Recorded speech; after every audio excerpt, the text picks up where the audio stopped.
Hello मेरे प्यारे बच्चे, आप सभी का स्वागत है मेरे पार्थ एकेडमी के यूट्यूब प्लेटफॉर्म पे। आज हम लोग साइंस क्लास 10th के दूसरा सीरीज पढ़ने वाले हैं, जिसमें हम लोग पहला सीरीज पढ़ चुके हैं। कुछ क्वेश्चन जो 2026 के लिए इंपॉर्टेंट होगा, और आज हम लोग दूसरा सीरीज पढ़ रहे हैं जिसमें मेरा पहला क्वेश्चन है।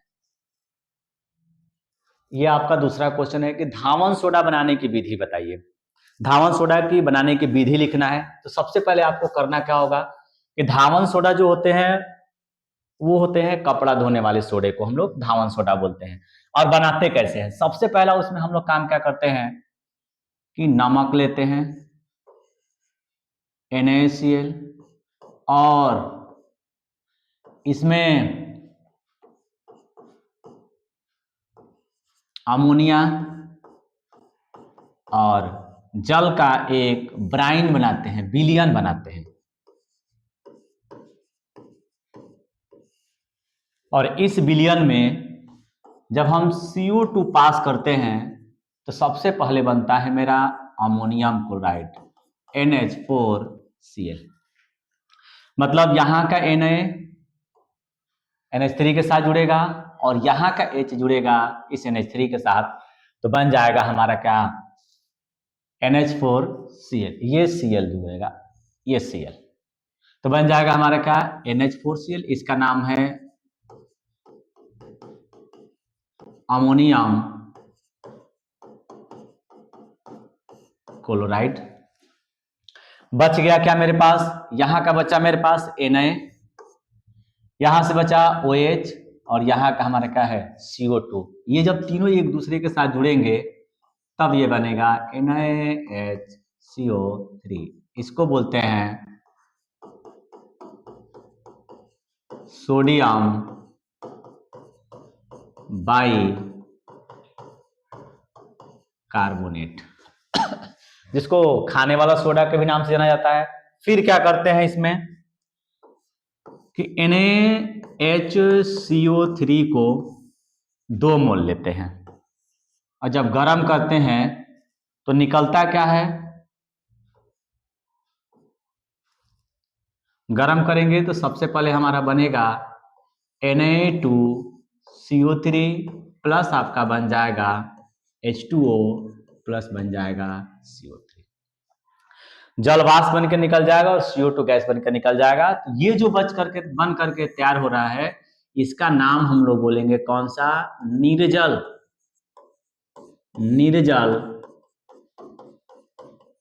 Sodium carbonate. निर्जल सोडियम कार्बोनेट। इस निर्जल सोडियम कार्बोनेट को क्या करते हैं?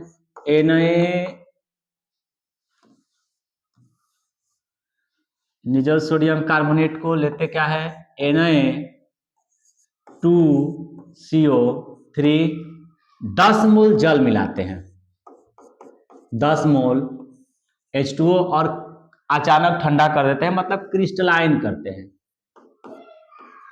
क्रिस्टलाइन।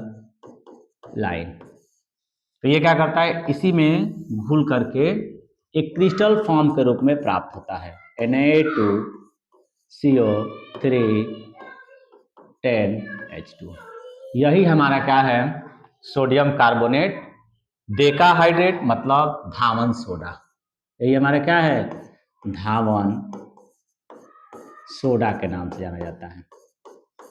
उपयोग अगर आपको लिखना होगा, उपयोग, तो उपयोग होगा कपड़े को सफाई करने में, कपड़े की सफाई करने में। दूसरा उपयोग होगा जल की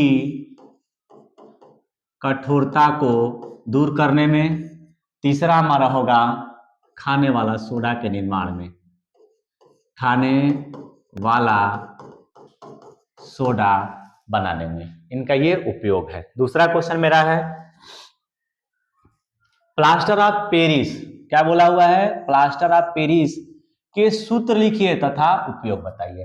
प्लास्टर ऑफ पेरिस का फॉर्मूला होता है CaSO4 इंटू हाफ H2O को प्लास्टर ऑफ पेरिस बोलते हैं। उपयोग कहाँ करते हैं?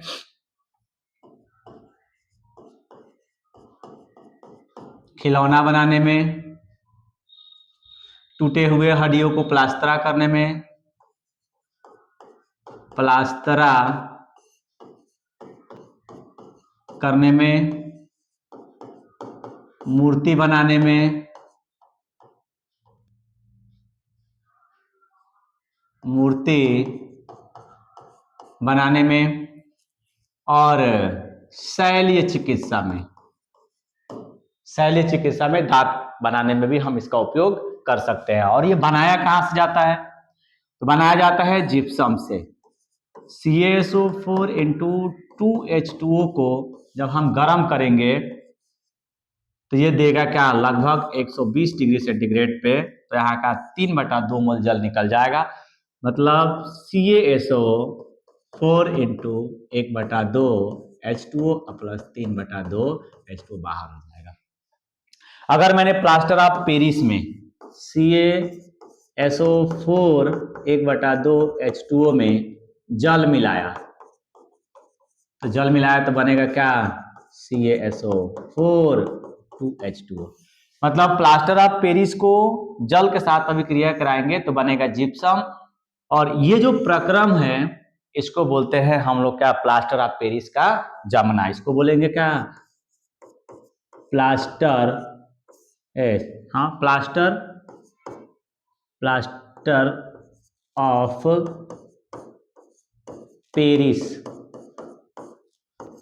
का जमना। क्योंकि जैसे ही वायु जल के संपर्क में आता है ये एक सॉलिड पदार्थ बन करके तैयार होने लगता है, इसलिए हम इसको बोलेंगे कौन सा? प्लास्टर ऑफ पेरिस का जमना। यदि प्लास्टर ऑफ पेरिस को जल के साथ अभिक्रिया कराए तो जिप्सम प्राप्त होगा। अब जिप्सम को गर्म करेंगे तो प्लास्टर ऑफ पेरिस प्राप्त होगा। इन्हें एक दूसरे का है कन्वर्जन है। नेक्स्ट क्वेश्चन आपका है पीएच मान से आप क्या समझते हैं? इसको आपको समझाना है। मतलब पीएच वैल्यू क्या है ये पूछा है हमसे। तो पीएच वैल्यू का मतलब होता है कि अम्ल और क्षार को बताने वाले एक पैमाना है। और इसको हम लोग क्या बोल सकते हैं? पीएच मान आपका ये है। और परिभाषित कैसे करेंगे? लॉग बेस 10 और H प्लस हमारा क्या होता है? सांद्रण। बोलेंगे क्या? हाइड्रोजन आयन, H को बोलेंगे हाइड्रोजन, जो पॉजिटिव लिखा हुआ है उसको बोलते हैं आयन। हाइड्रोजन आयन बड़े ब्रैकेट जो लिखा हुआ है उसको बोलते हैं सांद्रण। ऋणात्मक लॉग को बोलेंगे लघुगणक, को ही क्या बोलते हैं? पीएच मान। मतलब हाइड्रोजन आयन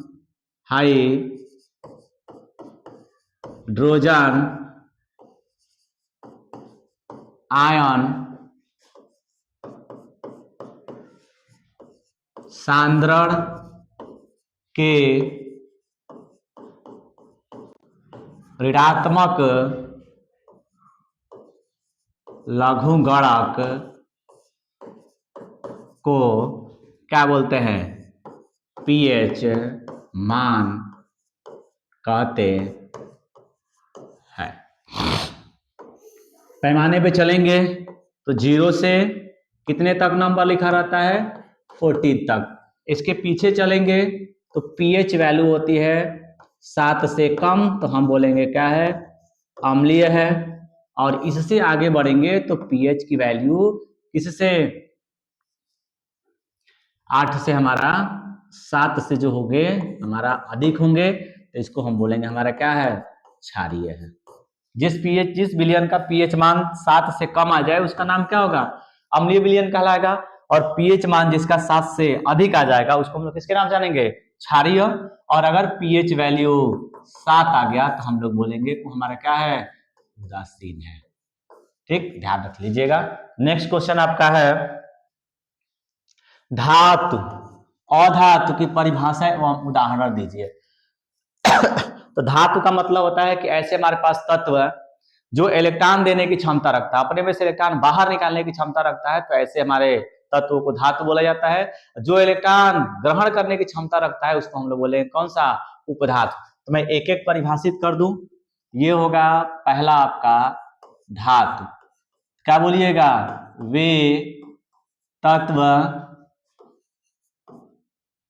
जो इलेक्ट्रॉन त्याग, वे तत्व जो इलेक्ट्रॉन त्याग कर धनायन बनाने की क्षमता रखता है, क्या कहलाता है? धातु कहलाता है। एग्जाम्पल के लिए आपको सोडियम, अब कैसे समझ में आएगा कि इलेक्ट्रॉन त्यागेगा? तो इसका परमाणु क्रमांक होता है 11, 2, 8, 1। जिन तत्वों के पास ऐसा स्थिति करने के लिए 2, 8, 8 या 2, 8 और 8 ऐसा होने के लिए अगर इलेक्ट्रॉन निकालना पड़े तो हम बोलेंगे वो हमारा क्या है? धातु है। ये एक इलेक्ट्रॉन एक्स्ट्रा है, इसलिए इलेक्ट्रॉन क्या करेगा? निकालेगा, तो हम बोलेंगे ये हमारा क्या है? धातु है। और आप एग्जाम्पल लिख सकते हैं, आप लिख लीजिए मैग्नीशियम, लिख लीजिए सोडियम, लिख लीजिए पोटेशियम, लिख लीजिए कौन सा? Calcium, strontium, barium, Fe, Zn, Cu dot dot dot dot, ये सभी हमारे क्या है? धातु है, क्योंकि इसमें इलेक्ट्रॉन त्याग करने की क्षमता है। ऐसे ही हम क्या बोलेंगे? अधातु। अधातु तो वे तत्व जो इलेक्ट्रॉन ग्रहण करके ऋणायन बनाने की क्षमता रखता है, क्या कहलाता है? अधातु कहलाता है। तो एग्जाम्पल आप लिख सकते हैं Cl। Cl ये इलेक्ट्रॉन ग्रहण कैसे करेगा? तो लिखेंगे क्या? 17, और 17 का आप इलेक्ट्रॉनिक विन्यास करेंगे तो 2, 8 और कितना? 7। इसमें से इसकी ऐसी संरचना प्राप्त करने के लिए आपको एक इलेक्ट्रॉन की आवश्यकता होगी, तो इसको एक इलेक्ट्रॉन क्या करना होगा? चाहिए। इसलिए हम यहाँ पे क्या लिखेंगे? एक इलेक्ट्रॉन ये ग्रहण करेगा, और ग्रहण करेगा तो बन जाएगा क्या? Cl-। जिसके पास इलेक्ट्रॉन ग्रहण करने की क्षमता होगी हम उसको क्या बोलेंगे? वो हमारा क्या है? अधातु है। यह जाएगा Cl हो जाएगा आपका, यह आपका हो जाएगा Br, आपका हो जाएगा I, आपका होगा O, फिर होगा N, F dot dot dot, ये आपका क्या है? इलेक्ट्रॉन ग्रहण करने की क्षमता रखता है, इसलिए हम इसको क्या बोलेंगे? अधातु बोलेंगे। ठीक, इतने आपके पास दोनों को परिभाषित करने को उदाहरण बोला है, तो ऐसे आपको बोर्ड में लिखना होगा। नेक्स्ट क्वेश्चन आपका है संतृप्त और असंतृप्त हाइड्रोकार्बन क्या होते हैं? ये दोनों का परिभाषा बोला है। तो सबसे पहले आप समझ लीजिए संतृप्त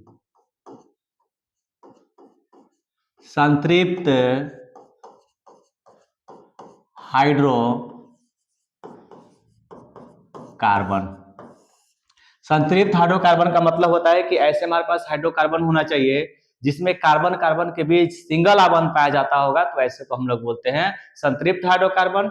और जिनमें कार्बन कार्बन के मध्य द्विआबंध या त्रिकाबंध पाए जाते होंगे, तो ऐसे को हम लोग किसके नाम जानेंगे? असंतृप्त हाइड्रोकार्बन। यहाँ पे आप सीधा सीधा लिख लीजिए कि कार्बन कार्बन के बीच में अगर एकल आबंध पाया जा रहा है तो हम बोलेंगे वो हमारा क्या है? संतृप्त हाइड्रोकार्बन है। इसका सामान्य सूत्र अगर आपको लिखना होगा तो लिख देंगे CnH2n+2। आप चेक कर सकते हैं यहाँ पे CnH2n+2, n = आप लिखेंगे 1 से, तो यहाँ पे आप एक भर लीजिए, 1 C 2 गुणे 1 का प्लस क्या? 2, ये बन जाएगा आपका CH4। आप चेक कर लीजिए। दूसरा आपको लिखना होगा तो n के जगह पे 2 लिखेंगे, फिर लिखिएगा 2, फिर 2 आप प्लस 2, मतलब आप n के जगह पे आप 2, 3, 4, 4 डाट करके आप जितना नंबर चाहेंगे उतना लिख सकते हैं। तो यहाँ पे चेक कर लीजिए, ये हो जाएगा आपका क्या? C2 और H6। इसका स्ट्रक्चर अगर आपको बनाना होगा तो आप चेक कर लीजिए, C कार्बन के 4 बंद होते हैं। काहे लिए 4 बंद होते हैं? तो देखिए यहाँ पे 6, 2 और यहाँ पे 4 इलेक्ट्रॉन किसके पास कमी है, इसलिए 4 बंद बनाएगा, और 4 हाइड्रोजन है तो एक एक हाइड्रोजन आपको यहाँ पे लिखना पड़ेगा। इस तरीके से ये तो मेथेन है, इसमें कार्बन है ही नहीं। एथेन में चलिए फिर भी ये हाइड्रोजन के साथ एकल बंद बनाया है। C2H5 का C2H6 के साथ चलेंगे तो 2 कार्बन है तो आप 2 लिख लीजिए। इन दोनों के बीच में सिंगल बंद, एक आपको यहाँ पे हाइड्रोजन, एक यहाँ, एक यहाँ, एक यहाँ, एक यहाँ, एक यहाँ, मतलब कार्बन के 4 बंद होते हैं, इसलिए मैंने 4 लाइन खींचा। इसको ढकेंगे तो 1 2 3 और 1 4, इसको ढक लीजिए तो 1 2 3 4, जितना खाली है आप वहां पे हाइड्रोजन जोड़ लीजिए। यही हमारा क्या है, संतृप्त हाइड्रोकार्बन है। असंतृप्त की बात कर लें, असंतृप्त, असंतृप्त का मतलब होता है कार्बन कार्बन के बीच में डबल या कार्बन कार्बन के बीच में क्या हो जाएंगे, ट्रिपल आबंध पाए जाएंगे। तो ऐसे को हम लोग किसके नाम से जानेंगे, असंतृप्त। इसका फार्मूला आपका होता है CnH2n और इसका फार्मूला होता है CHN, CnH2n-2। n equal to आप स्टार्ट कहां से करेंगे, दोनों में 2 से स्टार्ट करेंगे, 3 4 डॉट डॉट, यहां भी लिख देंगे n equal to 2 3 4 dot dot dot. आप पुटअप कर सकते हैं, यहाँ पे मैं रखूंगा C, 2 से रखेंगे तो n इक्वल टू आप 2 लिखेंगे, फिर आप लिखिएगा क्या यहाँ पे 2, ये हो जाएगा आपका C2H4। ऐसे ही एक और लिख सकते हैं 3, 2 गुणे कितना 3 बराबर, ये हो जाएगा C3H6। इधर चलिएगा तो C 2 रखिए, इस नाइट n के पास कितना रखना होगा 2 और -2 कर देना है, तो ये हो जाएगा C2H6, सॉरी 2 घटा दीजिएगा तो 2 हो जाएगा।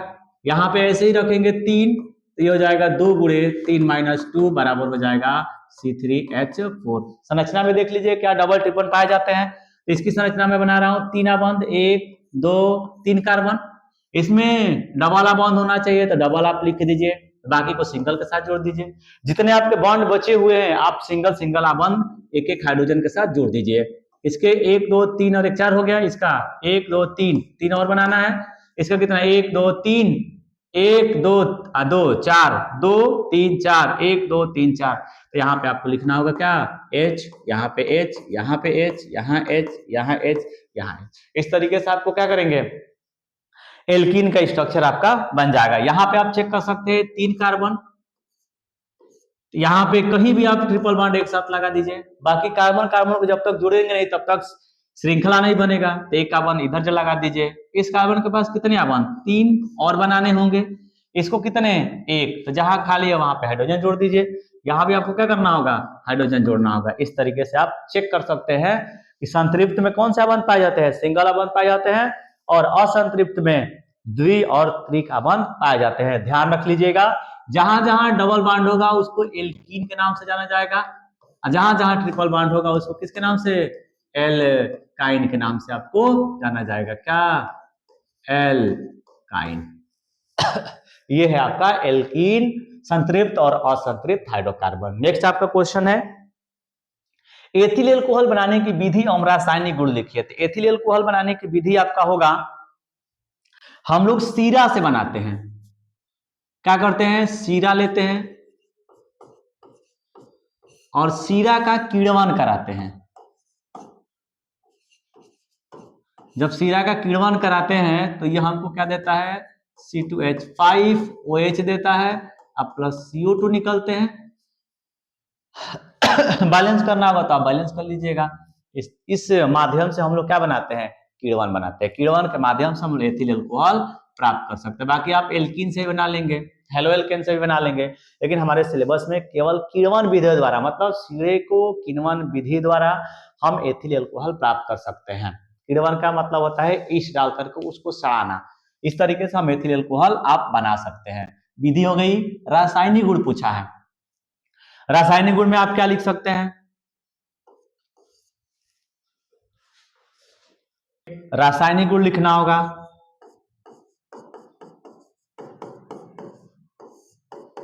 रासायनिक गुण तो आप पहला लिख सकते हैं धातु से क्रिया। पहला आप लिख दीजिएगा किसके साथ, धातु से क्रिया। और क्या बोल सकते हैं कि एथिल एल्कोहल को जब भी धातु के साथ क्रिया कराई जाएगी हाइड्रोजन गैस मुक्त करेगा। मैं आपको लिख दे रहा हूं C2H5OH प्लस धातु Na हो सकता है या K हो सकता है, ये इसको क्या कर देगा, रिप्लेस करेगा। तो रिप्लेस करेगा तो आप लिखेंगे C2H5ONa plus hydrogen gas release कर देगा। इसका नाम होगा एथिल एल्कोहल, और ये क्या है, सोडियम एथॉक्साइड। क्या नाम बोला जाएगा, सोडियम एथॉक्साइड। और बैलेंस अगर आपको करना होगा तो 2 लिख दीजिएगा, बैलेंस हो जाएगा। दूसरा आपका होगा, चलिए ये आपके लिए इंपॉर्टेंट होगा, किसके साथ, सांद्र H2SO4 से क्रिया, ये है आपका। चलिए मैं यहां लिख रहा हूं दूसरा, एथिल एल्कोहल आप लीजिए, ठीक, और आप लेंगे क्या, H2SO4। भिन्न भिन्न तापों पे, यहाँ पे अगर मैं 110 डिग्री सेंटीग्रेड ताप पे गर्म करूंगा तो यहाँ से मिलेगा OH माइनस और यहाँ से मिलेगा प्लस, ये टूट जाएगा तो देगा H प्लस और HSO4 माइनस। ये किसके साथ रिएक्ट कर जाएगा, एथिल एल्कोहल के साथ, तो ये बन जाएगा C2H5HSO4 प्लस क्या लिख दीजिएगा, H2O। इसी का नाम है ethyl hydrogen sulphate. Ethyl hydrogen sulphate ये तब होगा जब 110 डिग्री सेंटीग्रेड ताप पे गर्म करेंगे। दूसरी बात,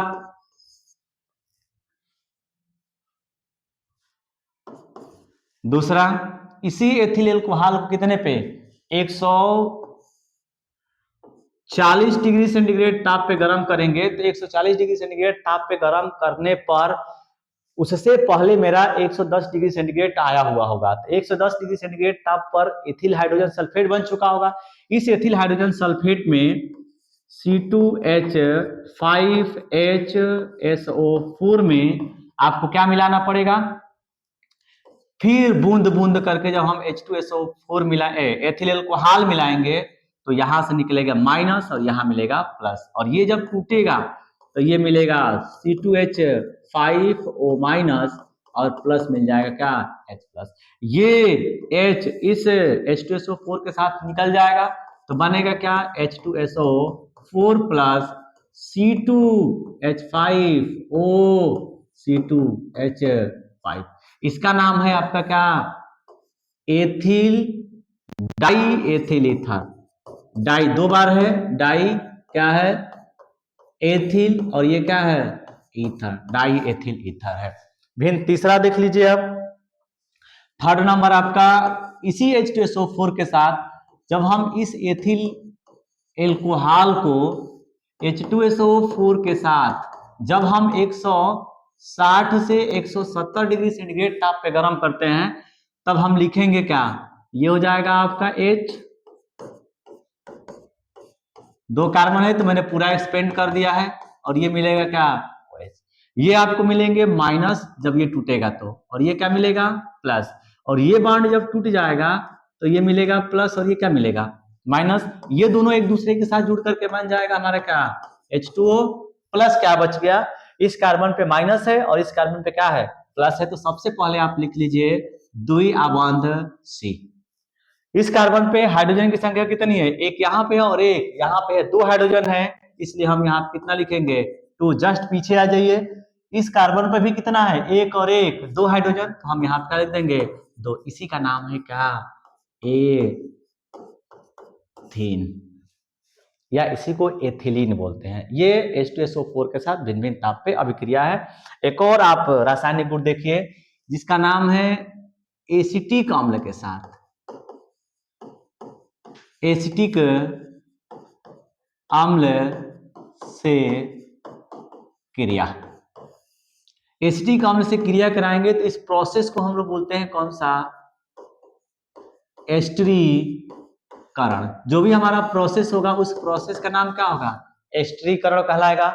अब होता क्या है इसमें कि हम सबसे पहले लेते हैं एथिल एल्कोहल, एथिल एल्कोहल, और एथिल एल्कोहल का फार्मूला होता है C2H5OH प्लस एसिटिक अम्ल लेते हैं CH3COOH और उपस्थिति क्या लेते हैं, H2SO4 की उपस्थिति में गर्म कर देते हैं। वो भी कैसा होना चाहिए, शांत होना चाहिए। जब एथिल एल्कोहल को एसिटिक अम्ल के साथ शांत H2SO4 की उपस्थिति में जब गर्म करते हैं तो जल निकलते हैं, और जल निकलने के बाद एस्टर बनते हैं। तो आप देखिए बनता कैसे है, ये होगा आपका C2H5OH प्लस CH3COOH। इस ऑक्सीजन के पास एकाकी युग्म इलेक्ट्रॉन होने की वजह से ये बॉन्ड कहां से टूटेगा, यहां से, तो ये मिलेगा माइनस और ये मिलेगा आपका प्लस, यहां पे मिलेंगे आपका प्लस और ये मिलेगा माइनस, ये इनके साथ जुड़ जाएगा। तो जुड़ेगा तो क्या बनेगा, H2O प्लस, ये लिखेंगे सबसे पहले, लिखिएगा क्या, CH3C डबल बॉन्ड O, और इसी CO के साथ किसको जोड़ना है, O C2H5, क्या जोड़ दीजिएगा, एक मिनट, O और C2H5, प्लस में क्या निकलेगा, पहले ही निकल चुका है। नाम क्या होगा, ये मुख्य कार्बन होंगे, इसका नाम होगा क्या, एथेन, और इसके लिए लिखेंगे O8, तो हो जाएगा एथेनोएट, और इसका नाम पहले लिखेंगे तो नाम क्या हो जाएगा, एथिन। इस तरीके से हमारा आज का सीरीज संपन्न होता है। अगर आपको पढ़ाया हुआ वीडियो अच्छा लग रहा होगा तो लाइक करिए, सब्सक्राइब करिए और वीडियो को सपोर्ट कीजिए। धन्यवाद, जय हिंद।